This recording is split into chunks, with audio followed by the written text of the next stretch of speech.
She's the most successful woman to ever hit video games. With 10 years, $15 billion, and 30 million games under her belt, Lara Croft has gone from idea to icon. Here's where it all started. In 1995, a young British animator named Toby Gard had an idea for a brand new type of adventure game. Featuring a male lead, the 3D third-person shooter was set in mysterious Egyptian pyramids and Aztec temples. The original idea for Tomb Raider was to make a game like actually an interactive movie. It got me incredibly excited, and that was really the core idea. A core idea he had while working at Core Design in the small UK town of Derby. He said, well, I fancied doing this game in pyramids. And I said, yeah, that's kind of cool. That he's got this guy on the screen with a whip and a hat. And I said, that's why he's bloody Indiana Jones. I mean, you know, you can't do this. So began the quest to design the character into something truly original. The leading man underwent, well, a sex change. Early iterations were based on a South American woman named Lara Cruz. Core Design wanted a UK-friendlier name. The name Croft came out of the phone book. The team sat down and the writer came down with the phone book and just went through the pages and called out things that caught our eye, and we go, oh, no. Several names were put to a vote. Lara Croft took first place. God's gift to his new heroine, an unreal endowment. The goal was to have her as an exaggerated representation of the female form. That was the reason why she has such an exaggerated and caricatured figure, especially at that time when realism was impossible anyways. And suddenly there she was, Lara Croft on screen. Love at first sight. Hardly the case with one of Lara's hopeful platforms, the Sony PlayStation. Believe it or not, Sony USA initially rejected early versions of Tomb Raider, asking for more materials and a better game. Long hours and late nights became the norm for the six-man creative team at Core Design, including an ambitious young engineer fresh out of school named Gavin Rummery. I created this tool called Room Edit because the whole game was set in tombs, and it seemed a very good idea. We built rooms connected through a doorway into another room. I was thinking like Tutankhamun's tomb, things like that. That's the kind of thing we'd be doing. The results? A groundbreaking and innovative system of grids and complex levels. The intuitive control system allowed a vast set of athletic moves and mobility through water, which would blow popular 2D side-scrollers of the time out of the water. Sony was sold and eventually got on board alongside Sega Saturn. On Halloween Day, 1996, Tomb Raider hit store shelves. The title's impact on the industry was instantaneous. Praised by critics for its gorgeous graphics, crisp full-motion video cutscenes and unprecedented gameplay, Core Design and parent company Eidos had a hit. The first day of sales was extraordinary. You know, she went straight to #1 in a matter of minutes, effectively, and stayed there for a very, very long time. We as a company realised this was not just a video game, it had all the attributes, all the foundations, all the platforms to actually turn it into a true entertainment product. I've been told that if you took all of the copies of Tomb Raider that were sold and piled them one on top of the other, you'd have a building 27 times the height of the Eiffel Tower.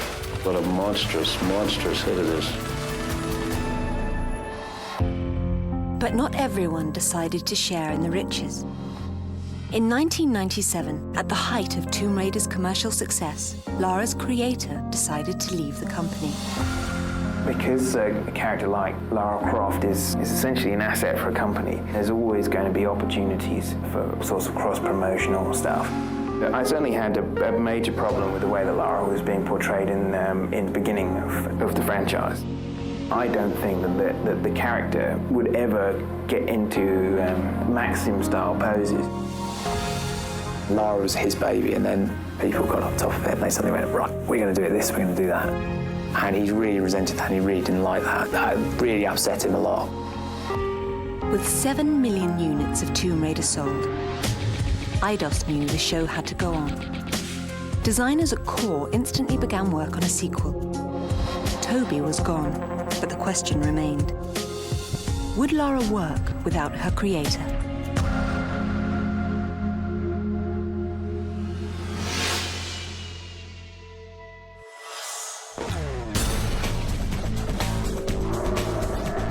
By the end of 1996, Tomb Raider had become a household name overnight.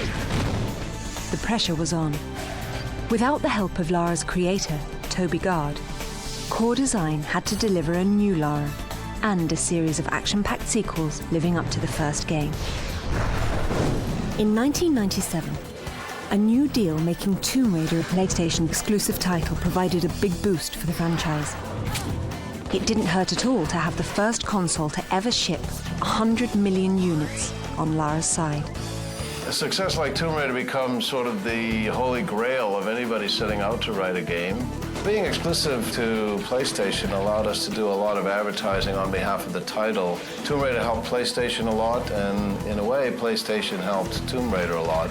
In Europe, PlayStation is really the platform of choice. The character identified as PlayStation icon was good for both parties. On October 31st, 1997, Eidos launched the much-anticipated follow-up, Tomb Raider 2. This time, Lara had to hunt down an ancient Chinese artifact, which was also being chased by evil crime kingpin Marco Bartoli. Core Design worked tirelessly to ensure that this chapter was filled with explosive action. Tomb Raider 2 was insane from my own personal point of view. I was working pretty much 24/7 for 6 months. Hard work paid off. Players got their hands on some cool new weapons and gadgets, while cruising the world in a variety of innovative vehicles, like a snowmobile in Tibet or a speedboat through the canals of Venice. I always used to love doing that because you could bomb around the canals in Venice, and I always thought that was really cool. And so did the rest of the world. Part 2 was an instant hit, selling 7 million copies worldwide. By this point, Lara was an A-list celebrity, and Eidos knew that in order to meet demands, they would need to deliver even more hits. It sounded good in theory.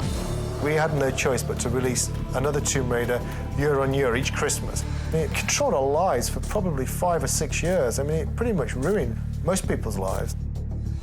Closest I've ever seen anybody to a mental breakdown. Fans just wanted more Lara. That's what they got in 1998's Tomb Raider 3. Core Design squeezed the PlayStation for all it was worth on this one. Top-notch graphics and innovative non-linear play accompanied Lara's trip out of the tombs and into London and the States. By 1999, Eidos knew it was time to evolve the franchise yet again. Tomb Raider 4, The Last Revelation, promised improved visuals and even graced a brand new console, the Sega Dreamcast. We'd get feedback from Tomb Raider 3 from a lot of people who felt we had gone too modern, so then Tomb Raider 4, we very much went back to the tomb. It was all set in Egypt. Personally, that's probably my favourite game. Certainly. It just felt like this is a complete game rather than a series of episodes. Developers had a nasty surprise for long-time fans. The game's cliffhanger ending showed Lara being buried alive in a tomb of her very own. People's feelings about Lara are actually quite mixed at Core in a way, because she was, in a sense, almost their taskmaster. You know, she was the one forcing them to get these games out year after year. In a strange way, they actually went as far as trying to kill her off in Tomb Raider 4, just to try and avoid having to do Tomb Raider 5. I think the reason we attempted to kill Lara off was because we really thought we'd exhausted what we could do with the franchise. Seeing Lara falling down a gigantic hole in the middle of the pyramid was quite a joyous moment, so we all, went for a few pints and celebrated the death of Lara, but she came back and got us, you see. Lara promptly returned in 2000's Tomb Raider Chronicles. Sort of. The game unfolded entirely in a series of flashbacks, narrated by Lara's friends, who believed she was dead. She will live on forever in our hearts. As far as we were concerned, we'd kind of killed her off. So Tomb Raider 5, we did the best job we could, but whether our hearts were in it or not, I'm not entirely certain. By then, Lara was running out of breath. The franchise pushed the PlayStation 1 to its technical limits. Reviews and sales started to fall. Developers listened to fan feedback and began working on a brand new chapter in the story of Lara Croft, titled Tomb Raider, The Angel of Darkness. Little did they know what trouble was waiting around the corner.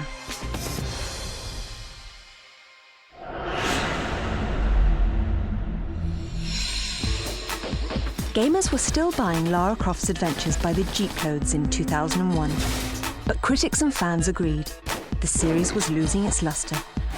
With the release of the PlayStation 2, the Tomb Raider team decided to overhaul the game for next-generation consoles quickly. The consensus was it needs to change. She needs to be able to talk to people, she needs to be harder edge, this whole list of stuff which we all sat around and we all bought into. But as that project went on, it was obvious we'd made it too big and what we were trying to do was insane. I mean, just mad. The time limit wasn't really enough. The team size wasn't enough. Missed loads of deadlines. Angels and Nightmares was forced out before it was really ready. In late 2003, the ambitious Tomb Raider, The Angel of Darkness, was released worldwide, with some mixed results. Initial sales were strong thanks to an aggressive ad campaign, but critically, the game received lower scores for its glitchy graphics and awkward control scheme. I don't think you'd ever get anybody else to admit to Angel of Darkness that it was their fault. Ultimately, it was my fault, and I paid for that with my job, which I'm very happy about that. But it was done by committee, so you live or die by the sword. At the same time, players were migrating to newer action-adventure games. After The Angel of Darkness, Eidos made a tough decision. Stop. We're going to have to take this away. We've got to sort of this Jewel in the Crown franchise. We've got to be seen to be making a new start, so they took it over and gave it to the Crystal Dynamics in the States. In order to creatively jumpstart the series, developers at Crystal Dynamics knew they would have to make some big changes for Eidos, while staying true to the series' roots. Coming back and starting to work on Tomb Raider Legend posed a number of challenges, because one of the biggest questions that were asked was, is the franchise still alive today? Is the consumer interested? An old friend jumped in to help answer those questions. Toby Gard. Wiser from the experience of a decade earlier, Gard wanted to rekindle an old flame. I wanted to get back involved because I felt like I could help to sort of guide the brand and guide Lara back in a sort of direction I thought that the original Tomb Raider was taking it. With Toby's help, developers started the difficult task of reinventing the series. The overhaul began with the leading lady herself. For the newest game, the buxom booty hunter received a full body change. I decided to sort of turn it on its head, how we were approaching the character design, which was to keep very, very caricatured proportions and shape, but then go for real realism in terms of muscle and bone structure and detail. Next up, Crystal Dynamics made Lara's actions much more fluid, allowing killer combinations of moves. Like a pro gymnast, Lara could run, jump and flip through Legend's intricate tombs. The new environments were a huge draw for longtime fans. In April of 2006, Eidos released Tomb Raider Legend. In the opening scene, 9-year-old Lara was traveling with her mother when the plane crash-landed in the Himalayas. The Crofts stumbled on an ancient artifact, and Lara's mother accidentally got sucked into a bizarre time rift. The concept is this plane crash that she suffered at a young age in the Himalayas and having to escape on her own, breaking her out of this sort of cozy lifestyle. Critics loved the revamped control scheme and called it a true return to the series' roots. The changes paid off. Legends sold over 3 million copies worldwide, becoming the fastest-selling Tomb Raider game ever. Thanks to the daring facelift, the Tomb Raider series was back on track, and fans couldn't be happier. We've just really scratched the surface of what you can do with Tomb Raider up until now, and so the future it's just going to hold so much more.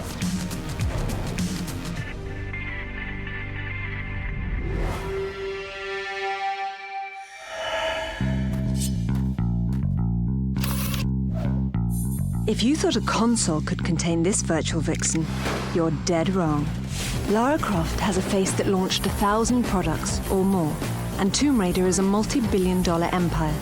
Just think, 11 years ago, nobody ever heard of Lara. Then, in late 1996, her creator got a shock. I remember going down to the game shop in the high street, standing in a queue and having people both ahead of me and behind me holding copies of the game and talking about how excited they were. And it was just this really strange feeling, realising that it actually was going to be majorly successful. Toby's hard-nosed heroine was a hit. Shortly afterwards, Lara landed on the cover of Britain's The Face magazine, a spot typically reserved for real-life high-fashion trends. That was the defining moment that made the statement that we had something that was truly going to become mass market and successful. 249 magazine covers later, Lara was a worldwide phenomenon, signing lucrative international deals. You've got Tomb Raider scooters and Tomb Raider motorbike helmets. In France, Lara was made into a postage stamp. In Spain, she's been the face of SEAT. They had a whole series of advertising based around Lara. For more than a decade, advertisers have sought a piece of Lara to help boost sales. But how does Eidos do this without selling out?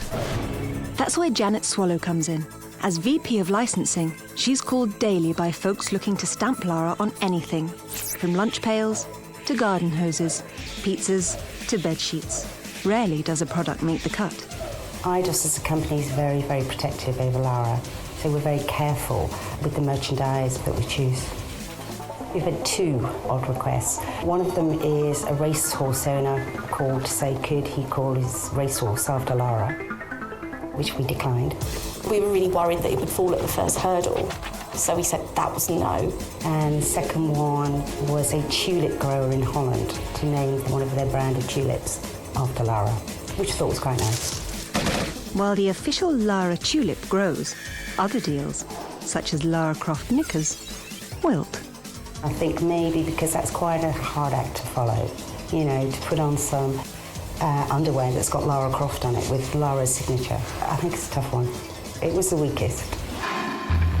Comic book publisher Top Cow approached Eidos about serializing Lara's adventures in a monthly comic title. Eidos loved the idea, and the series ran for 5 straight years. That same year, in pages of another kind, Lara Croft model Nell McAndrew posed for Playboy in the controversial spread Lara Croft Nude. Eidos pulled the trigger on a lawsuit, forcing Playboy to pull those copies from shelves and alter the cover. Perhaps the strongest deal in the history of the franchise went down in 2001. Lara Croft had all but conquered the game world. So, what's a young woman to do? Simple. Head to Hollywood. But first, film producer Lloyd Levin had to convince studio execs to take a little gamble on Lara. There was very little awareness within the movie industry about the potential of video games. When we were submitting the property to studios, there were a number of cases where we had to submit PlayStation consoles so they could play the game. Video games didn't have a great history of silver screen iterations. Box office busts like Super Mario Bros. Turned off much of the game-based film viewing public. It was somehow assumed that it just wouldn't work. We never had any doubt, and we knew that it was a great opportunity to actually do something that was a little bit unprecedented. Paramount took a swing at the pitch and hit a grand slam. With heavy hitter Angelina Jolie filling Lara's boots, Tomb Raider 1 grossed almost $50 million opening weekend, $300 million total. The film eclipsed Alien as the highest moneymaker with a female lead. A second Tomb Raider followed in 2003, and buzz about a third movie can now be heard worldwide. Looking ahead, there's sure to be plenty more Lara coming your way. From an animated series to a theme park, the whole world is still Croft crazy. The fact that she's 10 years old in game is quite a long time. So I think she's a digital icon for computer games, not just for now, but forevermore. Rather like James Bond has survived 40 years in the movie industry, Lara Croft is the digital icon of the computer games world.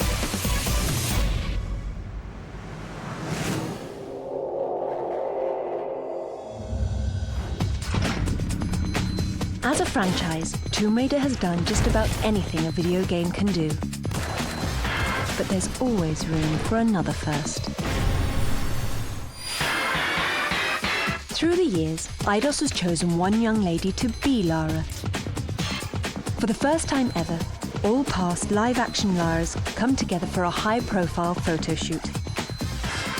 For Ian Livingstone, creative director at Eidos, it's a family reunion of sorts. I've been so pleased to be the real Lara's father, to see all my daughters back here in one room again, all giggling and reminiscing about their days of Lara Croft. It's fantastic, and they're all enjoying it, I'm pleased to say. I think I'm the only one who's really aged. They all look amazing. Here's a year-by-year look at a decade of devastatingly dashing dames.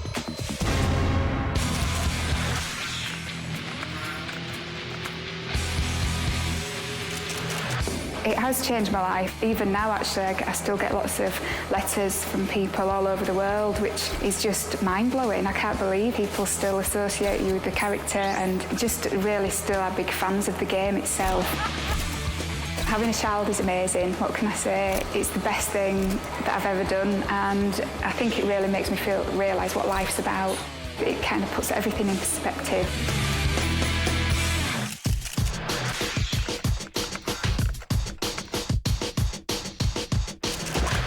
The first time when I heard about Lara Croft, when my friends were playing this game day and night, and I was like, what are you playing? What are you obsessed about? They said, oh, this is Lara Croft, you know, she's really hot, and actually you do look a bit like her, and you've got the same name. It was meant to be.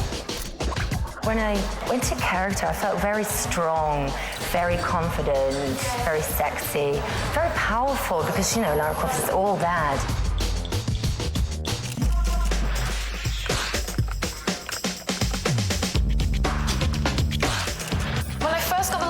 I was the youngest ever, so I was just turned 17. When you get into the outfit, you're a changed person. You're just in the role of Lara Croft, and you can do anything, and everyone looks at you like you just stepped out of the video game. I think it's a feeling that I'll never have again.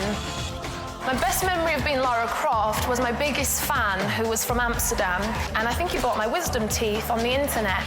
I think that made his day, really made his year. I think when I became Lara, I didn't know who I was as a person, and travelling with a group of people around the world, especially being 17 and new, it kind of made me who I am today. So it meant a lot to me, and I'll always remember it.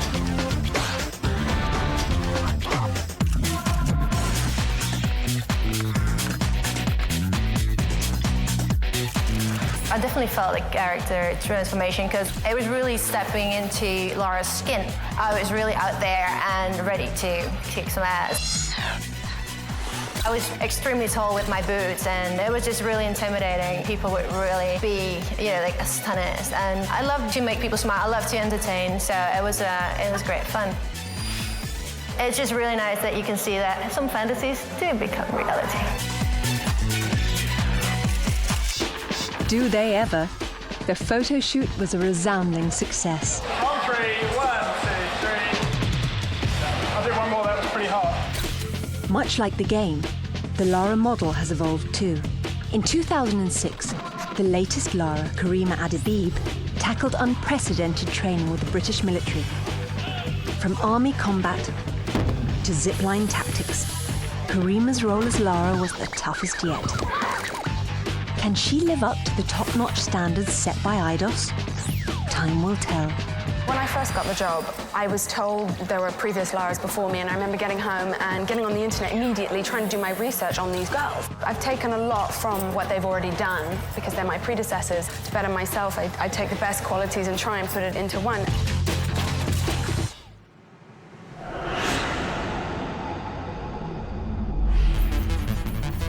Leipzig, Germany. Nearly 200,000 people prepare to descend on the largest video game conference in the world. They want two things: a look at the latest games and a glimpse of Karima Adebib. Her journey here began when she was just 10 years old. Everyone in school was talking about this new game that was coming out, Lara Croft. So I kept begging my mum, please, I want it for Christmas, I want it for Christmas. So I got it, and I was just obsessed with it.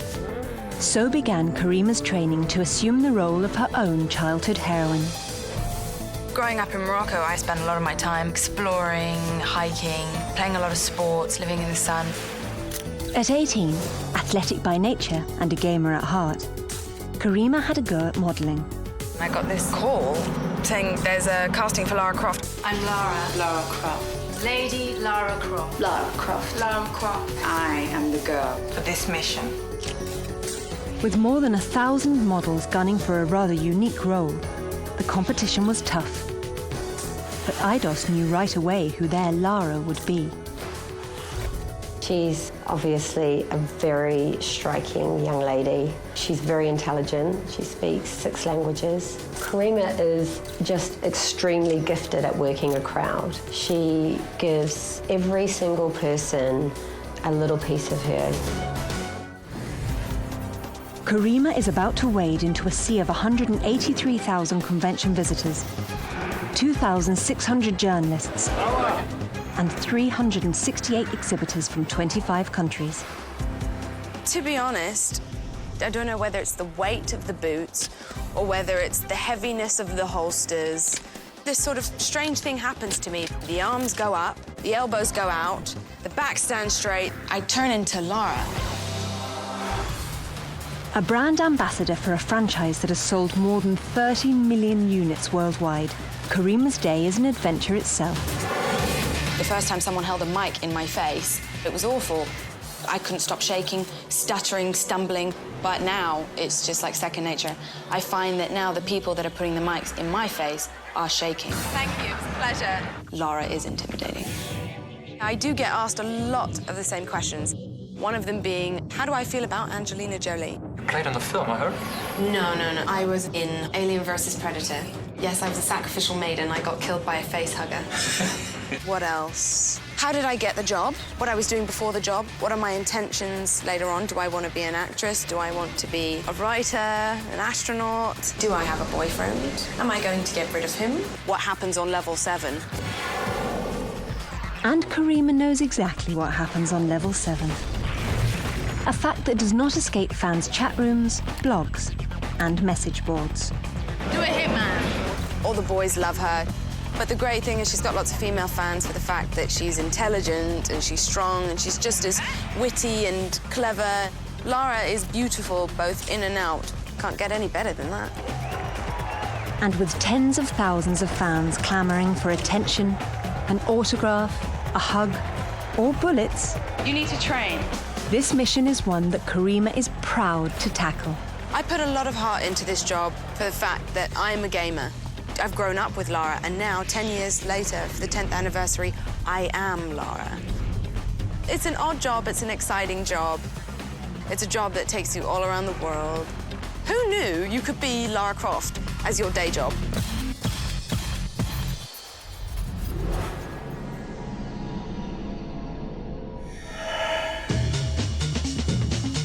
When Toby Gard first created Lara Croft, he had no idea a controversy was also conceived.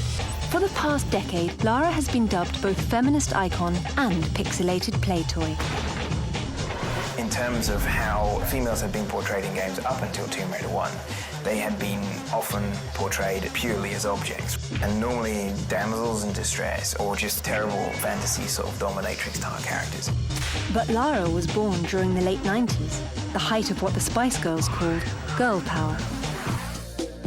Even still, at the time, convincing execs to let a woman star in her own game proved difficult. Traditionally, all games had male characters because they were played by boys. But these boys hadn't stopped playing games, they just got older. And what would they rather look at? Hedgehog, Plumber, or Lara Croft's firm bum? With the benefit of hindsight, no pun intended, it was an obvious answer. Male gamers swooned for Lady Lara, a sex symbol for the digital age. Are men only interested in you because of your body? No, I'm rich too, darling. Women have also fallen in love with her kick-ass, no-nonsense attitude. A former editor at Ms. Magazine, Jennifer Baumgardner, is a prominent women's advocate who writes for Harper's and NPR. Lara Croft she's just simply in the tradition of a long line of women who can protect themselves and who are warriors, from Xena the Warrior Princess to Buffy the Vampire Slayer. It's good to have protagonists that are women. So not just the people who are being saved are women, but the people that can do the saving are women. But not every woman dug Lara. When Tomb Raider 2 dropped, Eidos advertised the new game with a series of commercials that played up Lara's sexiness. As fans rushed to stores to buy Tomb Raider 2, the controversy heated up. Ismini Roby is the chief editor and co-founder of WomenGamers.com. the largest women's game portal on the internet. They put her in bikini photo shoots and anything that they could to make her even more appealing to that fanboy audience. To watch Lara Croft be marketed more as a sexual object, I was extremely disappointed. So was Lara's creator. In fact, Toby Gard left the franchise over the new portrayal. Still, when well-known feminists like Germaine Greer argued that the heroine was nothing more than an adolescent fantasy, Gard took objection. I think that her comment of Lara Croft being a sergeant major with balloons stuffed up his shirt is a little bit like saying any sensitive guy who has any non-macho tendencies is just a woman with like banana stuff down her trousers, and I think that it's nonsense.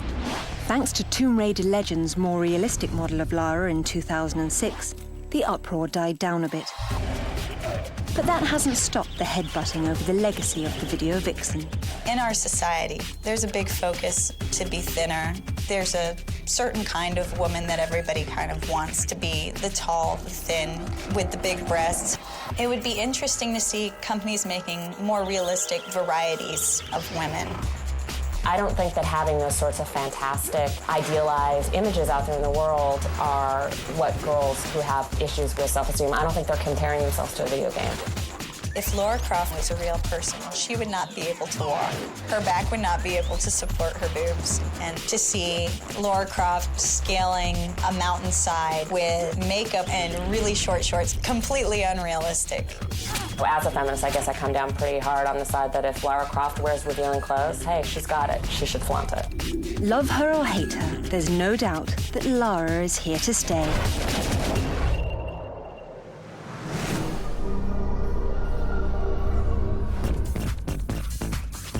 When it comes to fans, there are few more passionate than Lara lovers.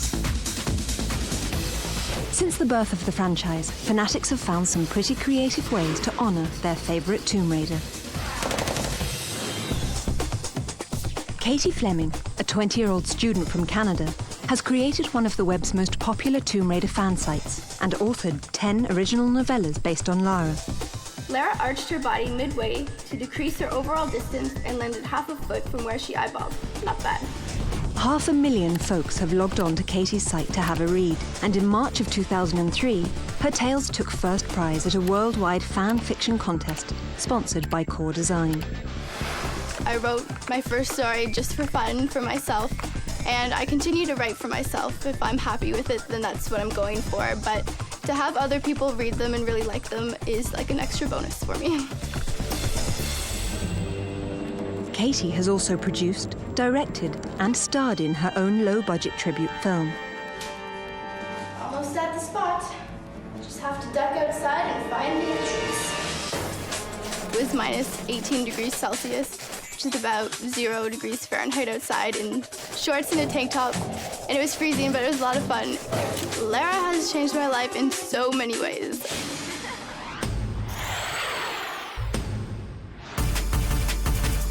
Chantal Slagmolen from Amsterdam claims that she is Lara's #1 fan. There was a lookalike contest and I decided to enter. I did not win, unfortunately, but from then on I really got interested in it and it was loads of fun to do. Her stunningly accurate portrayal made Chantal a celebrity among Lara fans. She's been invited to conventions around the globe and was chosen as a stand-in for design work on Tomb Raider Chronicles. Chantal drew from her work with Eidos and started doing drawings of her own. I mainly do just single drawings of Lara. It starts off with a small sketch and then it gets transferred to the computer, and depending on that, I digitally color it or just digitally ink it. She eventually fell in love with the art form and made a life-changing decision. I was studying computer science, and while being around Lara and in the environment Lara was created in, she sort of inspired me to go to art school, which I've finished now with a degree, and doing graphic designer jobs, which I really love. We're the world's biggest Tomb Raider fans because nobody else ever got one of these from her. In 2001, Lara tackled the role of matchmaker for a pair of fansite forum surfers, codenames Goran Agar and Catsuit and Ponytail. He lived in Germany. She lived in Canada. No distance was too great for these Lara lovers. Cat flew to Goran, and it was love at first sight. Lara Croft brought us together, and she's been all around us since then. When we entered the office of the Registrar of Marriages, what was hanging behind his desk was a Tomb Raider poster. I mean, what better signs do you want? Their honeymoon was even a retracing of Lara's steps in Tomb Raider 3. Today, the domestic duo spends time caring for their brood. A collection of life-size Lara statues considered one of the largest in the world. This house we built with our Lara Croft figures in mind. We wanted to have places to display them to their full potential. And I think we've managed to pull it off pretty well. The healthy obsession doesn't stop there. Goran and Kat both started their own Tomb Raider websites, and Goran actually reworked a level of Tomb Raider legend with someone close to his heart in the lead role. Just in case you're wondering, that's their wedding portrait above the mantle. None of what you see around us would have happened if we never met Lara Croft. If we never played Tomb Raider, we would never have gone to Eidos' forum, and we would never have met each other, and we would never have married. And that would have been a damn shame. So Lara Croft basically made us happy. Yes. She gave us the biggest gift we've ever gotten.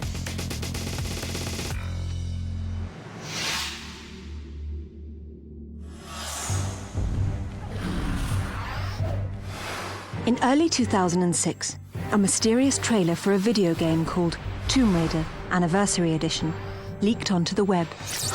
Within minutes, fans around the globe were buzzing over what appeared to be the next Tomb Raider, coinciding with Lara Croft's 10th birthday.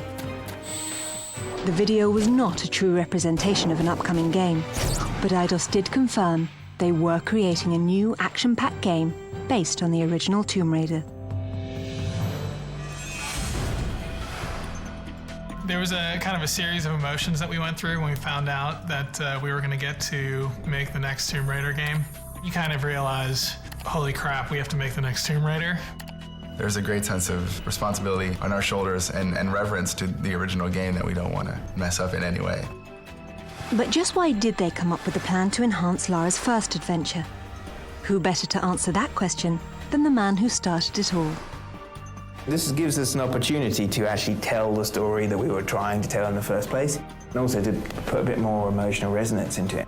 I wanted to bring more of an emotional sort of side to the story, so it kind of evolved into more of a question, Lara discovering how far she's willing to go to pursue her sort of goals, how far she'll step beyond sort of what's morally acceptable to achieve her goals. And that, I think that's very interesting. Developers at Crystal Dynamics knew that updating the classic was a challenge even a new and improved Lara might be afraid to tackle. The most difficult part is taking those memorable pieces of Tomb Raider 1 and recreating them in a way that's fresh, but at the same time totally evokes nostalgia. To better understand why the original game deserved an encore, developers went back and played it again, and again, and again. We went back, played through it, really to make sure that we're hitting all the things that people remember from the original game. I think I'm over 100 planes of Tomb Raider 1, which makes me an uber geek. While developers practically memorized Part 1, the series creator worked tirelessly to expand the story of Lara's journey, recovering a mythical artifact called the Scion and solving the mystery of Atlantis. A fleshed-out storyline isn't the only surprise. Slick new moves round it all out. She's now got a grapple, she has more moves than she had in the original game. We're improving where we can while still trying to stay within the boundaries of what the original game was really about. You're going to get your nostalgia, you're going to get those locations you remember, those encounters you remember, but they're just going to be executed at a much higher production level. Along with higher production value, gamers can expect to hear a newly orchestrated version of the original classic score. Making music to our ears is the job of Troels Folman, composer for Tomb Raider Anniversary. With Anniversary Edition, it's really about being faithful to the old games. I think everybody will recognize that the old themes are there. They'll absolutely know all the tunes. The main theme is scored exactly the same way, but just with a little more advanced types of orchestration on it. Enhancements don't stop there. Players will get some pretty interesting eye candy this time around. My favorite part of the game would have to be the T-Rex fight. I mean, everybody sort of remembers that from the first one, so we brought it back and we're trying to make it as great as we can to really hit everybody's expectations of what their memory of the original game is. The bit I'm most excited about seeing is the cat mummies. They're definitely not cute. Thanks to the improvements, Tomb Raider Anniversary is bound to uncover a whole new legion of fans. Gamers from the crypts of Cairo to the tombs of Tunisia are keyed up for Lara's big birthday bash. If we have one message for the fans out there, it's that we're doing our best to make a faithful recreation of the original Tomb Raider experience, and that we're really doing it for you guys, and we hope you enjoy it.